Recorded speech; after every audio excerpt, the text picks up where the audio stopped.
I'm Gilly Hopkins. I'm the Permanency Planning Program Manager for DCF, also the manager of the Adoption Unit and the co-director of Project Family.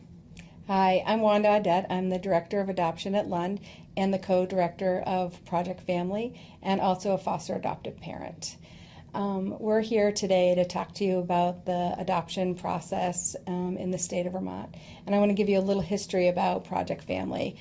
In 2000, the Department for Children and Families and Lund worked together on writing an adoption opportunities grant that was funded for 5 years.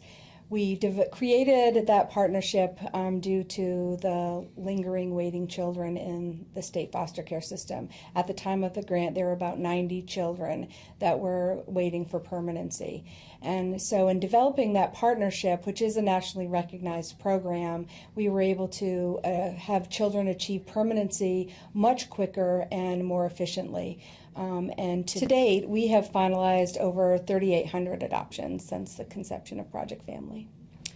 I want to talk with you a little bit about the termination of parental rights process, which is what starts the adoption process in Vermont and actually in every state. So a termination of parental rights petition can be filed by any party of the court. So it's typically the Attorney General's office representing DCF, but sometimes it's the child's attorney. Very, very rarely it could even be the parent's attorney.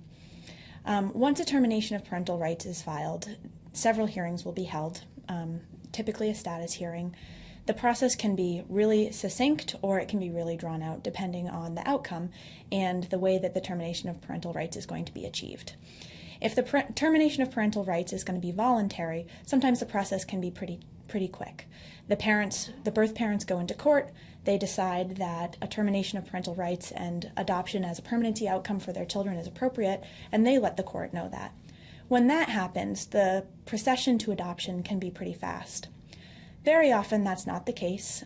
Birth parents love their children and they are doing the best they can and they fight the process.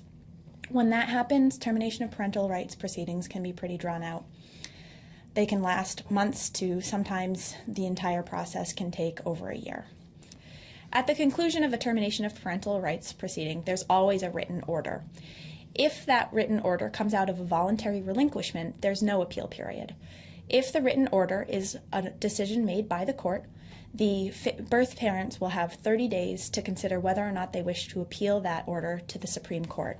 If they choose to appeal the order to the Supreme Court, there's no new testimony that's needed to be given. However, that process can then take a period of time.